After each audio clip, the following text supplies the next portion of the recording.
question 25, right? The concept now is that we are asked to solve for y. Usually what we do, right? Solving for y means what? It's just like making subject of the formula.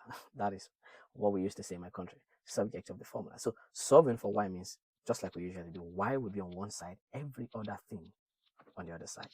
So in this case, there's no number here, right? It is just the same concept. This is h. I want y to be alone. What do? What is the punchline? I will subtract h from both sides. So negative h, because h minus h will give me 0. So I have y here.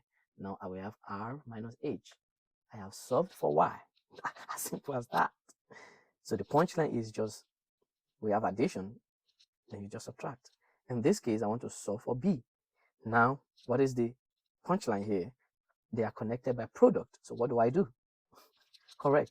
You will divide by h because it is h that is affecting b from standing alone. So h divided by h is 1. So I have b equals a over h. Then you've solved for b. As simple as that.